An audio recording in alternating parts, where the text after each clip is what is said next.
ప్రభు అయిన యేసుక్రీస్తు వారి శ్రేష్టమైన నామంలో ముందుగా మీకు శుభములను తెలియజేస్తున్నాం. అందరు బాగున్నారా?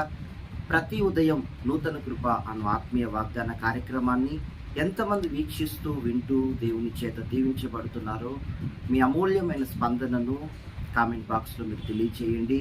తద్వారా మేము ప్రభుని స్తుతిస్తాము, మీ కొరకు ఎక్కువగా మేము ప్రార్థిస్తాము.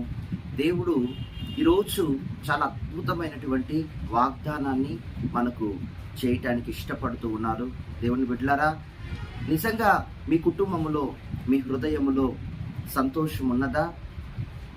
సమాధానము చేత మీరు నిండి ఉన్నారా?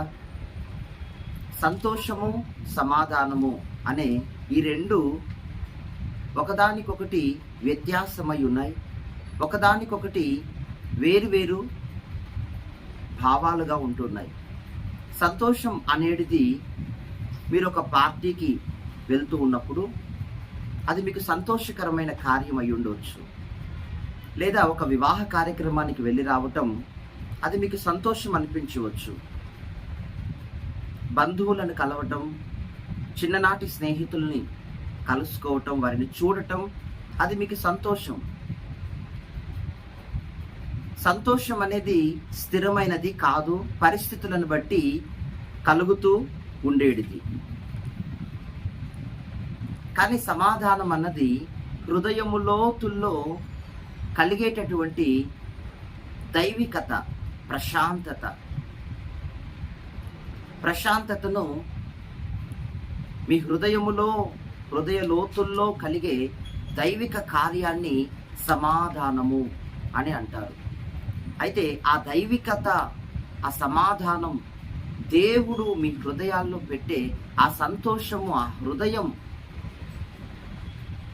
అనేకమైన కార్యాలు మీ జీవితంలో చేస్తుంది. ఏ పరిస్థితులకు మీరు భయపడరు. దైవికంగా దేవుడిచ్చిన సమాధానం ద్వారా ఎన్ని మీ జీవితంలోకి ఆటుపోట్లు ఎదురైనా ఏమాత్రం మీరు చలించరు, కలవరపడరు. కారణం మీ హృదయములో దైవీకమైన సమాధానం ఉన్నందున దేనికి కూడా మీరు అధైర్యము చెందరు. ఈరోజు దేవుడు ప్రత్యేకంగా మనతో చేస్తున్న వాగ్దానాన్ని చూస్తున్నట్లయితే యెషయా ప్రవచన గ్రంథం 48:18 వచనములో, నీ క్షేమము నది వలెను, నీ నీతి సముద్ర తరంగము వలె ఉండును. అవును ప్రియ సహోదరి సహోదరుడా, సంతోషము పరిస్థితులను బట్టి మనకు ఏర్పడేటటువంటిది, మనం వెతుక్కోవాల్సినటువంటిది సంతోషం. కానీ సమాధానం మన హృదయ లోతుల్లో దేవుడు కలగజేసే ఒక దైవికత, ఒక ప్రశాంతత, దాన్నే సమాధానం అని అంటారు. ఈ సమాధానం వలన చుట్టూర పరిస్థితులు ఎన్ని రకాలుగా విభిన్నంగా మనపై లేచినను మనము కలవరపడము, చెక్కు చెదరము, అధైర్యపడము.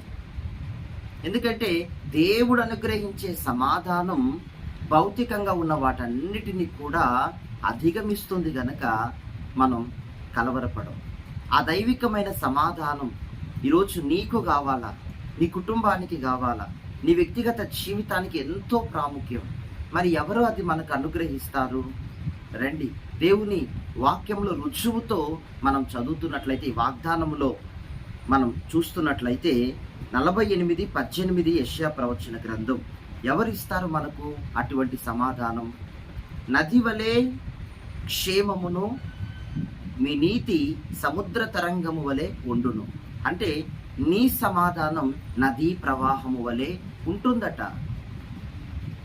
అమెరికా దేశములో మీరు చూస్తే, మీరు వింటే, ఆ దేశాన్ని గురించి ఒకవేళ మీరు వెళ్ళి వ్యక్తిగతంగా చూస్తే, మీరు ఒక్కటే చెప్పగలిగే విషయం ఏంటంటే, అక్కడ నీటితో నిండి ఉన్న ప్రాంతాలు, స్థలాలు ఎక్కువ. ముఖ్యంగా ఫ్లోరిడా రాష్ట్రంలో ఎక్కువగా నీటితో నింపబడిన స్థలాలు, నదులు పారుతూ ఉంటాయి. అందుకే సమృద్ధిగా ఉంది ఆ దేశం. అందుకే అక్కడ క్షేమం ఉన్నది, అక్కడ సమృద్ధి ఉన్నది. ఈ రోజున నీ హృదయ లోతుల్లో దేవుడు అనుగ్రహించే దైవిక సమాధానం నువ్వు కలిగి ఉండాలంటే, కలిగి ఉంటే ఏమంటే, నువ్వు అనేకులకు సంతోషాన్ని, సమాధానాన్ని పంచగలుగుతావు. దేనికి నువ్వు చెక్క చెదరవు, ఏ విషయంలో నువ్వు తొందరపడవు, వికసిస్తావు, సమృద్ధి కలిగి ఉంటావు నీ కుటుంబంతో.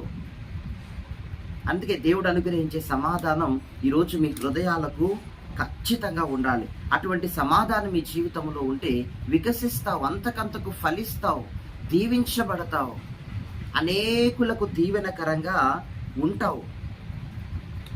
మాకు తెలిసిన ఒక భూస్వామి ఉన్నాడు. ఎన్నో రకాలైన, పల్లెటూరులో అదే కదా అంటారు, అనేక రకములైన పొలాలు, తోటలు, ఎన్నో ఎకరాలకు అతడు ఆసామి.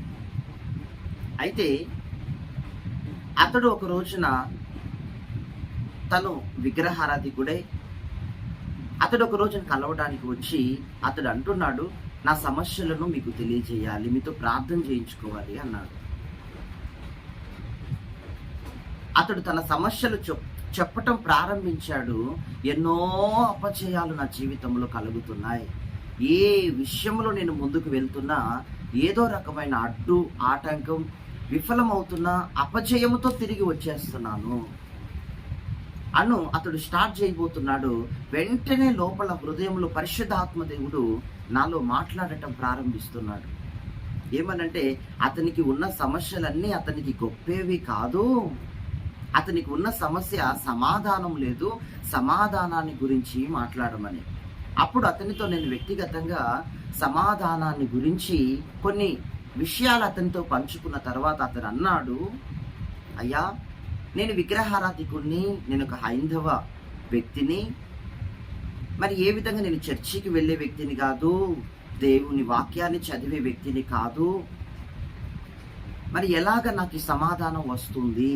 అతను అన్నప్పుడు నేను ఇలాగ చెప్పాను, మీరు మీ పాపాన్ని ఒప్పుకోవటాన్ని బట్టి మీకు దైవికమైన సమాధానము కలుగుతుంది. మనుష్యుని హృదయంలో ఎన్నో రకాలైన తప్పులు, పొరపాట్లు, పాపము ఉంటుంది. ఇదే దేవుడు అనుగ్రహించే సమాధానానికి అడ్డైన కార్యం. ఈ అడ్డు తొలగిపోవాలంటే మనం పాపాన్ని దేవుని సన్నిధిలో ఒప్పుకుంటే, అందుకోసమే కదా దేవుడు కల్వారి సిలువలో తన రక్తమంతయు మన కొరకు ధారపోశాడు, చనిపోయాడు, మూడవ దినాన మృత్యుంజయుడిగా లేచాడు. ఆయన ఎవరు ఈరోజు అంటే, మరణపు ముళ్ళును విరిచిన వాడు.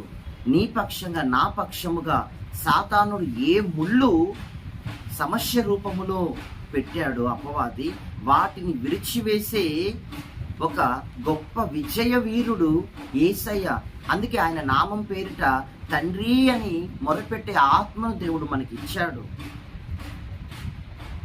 ఆ దేవునితో, ప్రభా, నా నిమిత్తం నువ్వు మరణించావు, నా పాపము నిమిత్తం నన్ను జ్ఞాపకం చేసుకో, ఇదిగో ఈ పాపము నన్ను సమాధానం లేకుండా చేస్తోంది అని ఒక్క నిమిషం మీరు ప్రార్థిస్తే చాలు, మీ పెదాలతో ఒప్పుకొని మీ హృదయాల్లో విశ్వసిస్తే చాలు, దేవుడు మీకు సమాధానం అనుగ్రహించబోతున్నాడు. ఎటువంటి మనస్తాపం లోపలున్నా, ఎటువంటి మనస్సాక్షికి కల్మషం అనిపించినా, మీ హృదయం మీపై నేరారోపణ చేస్తున్నా, ఇటువంటి సమయాల్లో మీరు దేవుని సన్నిధిని ఆశ్రయించినప్పుడు, దేవుని నామం పేరిట సమాధానం కొరకు మీరు ప్రార్థిస్తే, ఎక్కడైతే మీరు ప్రార్థిస్తారో అక్కడే మీ గుండెల్లో గొప్ప సమాధానం కలుగుతోంది. ఎందుకంటే దేవుని ప్రభు అయిన యేసు, ఆయన సమాధానకర్త, సమాధాన అధిపతి. ఆయనని మీ లోపలికి మీరు చేర్చుకున్నట్లే, మీరు ఒప్పుకుంటూ ఉండగా ఆయన మీ లోపలికి ప్రవేశిస్తున్నాడు, మీకు స్థిరమైన సమాధానాన్ని మీ లోపల కలుగజేస్తున్నాడు. హల్లెలూయా. అతడు ఆ విధంగా సమాధానం పొంది వెళ్ళాడు. అయితే 7 నెలల తర్వాత అతడు మరలా వచ్చి కలవటం జరిగింది. ఏంటయ్యా ఎలా ఉన్నావు అని అన్నప్పుడు అతడు అన్నాడు, నా సమస్య పెద్దది కాదు కానీ, నా సమస్య కాదు కానీ, ఇదిగో మీరు ఆ రోజు ప్రార్థించారు కదా, అప్పటి నుండి నాలో, నా చుట్టూరా ఎన్ని జరిగినా నాలో ఒక సమాధానం ఉంది, ఒక నెమ్మది ఉంది, ఒక ఆరోగ్యాన్ని నేను అనుభవిస్తున్నాను, ఒక నెమ్మదిని నేను పొందుకుంటున్నాను అని చెప్పటం ప్రారంభించాడు. అతడు మరలా నా చేతులు చేయివేసి చెప్పిన మాట, ఇదిగో ఈ సమాధానానికి అధిపతి ప్రభు అయిన యేసుక్రీస్తు కదా, ఆయన నాలో ఉన్నాడు, నేనెన్నడూ ఆయనను విడిచిపెట్టను, నేనెన్నడూ ఆయనను విడవకుండా నాలో దేవుణ్ణి కాపాడుకునేటట్లు మీరు ప్రార్థిస్తారా? చూసారా దేవుని బిడ్డ, ఈ వాగ్దానము, ఈ వాక్యం వింటున్న నీ జీవితంలో కూడా మొదట సమస్య కాదు ప్రాముఖ్యం, నువ్వు దేవునితో సవ్యంగా సమాధానంగా ఉండటం ప్రాముఖ్యం. అందుకే ఈరోజు నీ అతిక్రమములను ఒప్పుకో. దేవుడు నీలోకి ప్రవేశించబోతున్నాడు, సమాధానాన్ని నీకు ఇవ్వబోతున్నాడు, నీ చెయ్యి పట్టుకొని ఆయన నడిపించబోతున్నాడు. నువ్వు క్రైస్తవుడవు, క్రైస్తవురాలు అయినంత మాత్రాన నీలో సమాధానం ఉండదు. కానీ ఎప్పుడు నీలో సమాధానం వస్తుందంటే, నువ్వు పాపాన్ని ఒప్పుకున్నప్పుడు ప్రతిదినం దేవుడు నీ హృదయములో నివాసం చేయటం వలన నీకు సమాధానము అనుగ్రహింపబడుతుంది. మరి ఎందరు కార్యక్రమాన్ని వీక్షిస్తున్నారో వారందరూ వినండి, అనేకులకు షేర్ చేయండి. పరిశుద్ధాత్మ దేవుడు ఈ దిశగా మీ హృదయాల్లో స్థిరమైన సమాధానం కలిగించునుగాక. దేవుడు ఇచ్చే సమాధానం ఎన్నడూ మీతోనే ఉండేది, మీతోనే కడవరకు ఉండేది. అది మిమ్మల్ని విడిచి వెళ్ళేది కాదు. స్థిరముగా మీ లోపట, స్థిరముగా మీ కార్యాల మీద, స్థిరముగా మీ కుటుంబాల మీద, స్థిరముగా మీ వంశావళి మీద ఏలుబడి చేసేది దేవుని సమాధానం. లోకములో ఆ సమాధానము దొరకదు.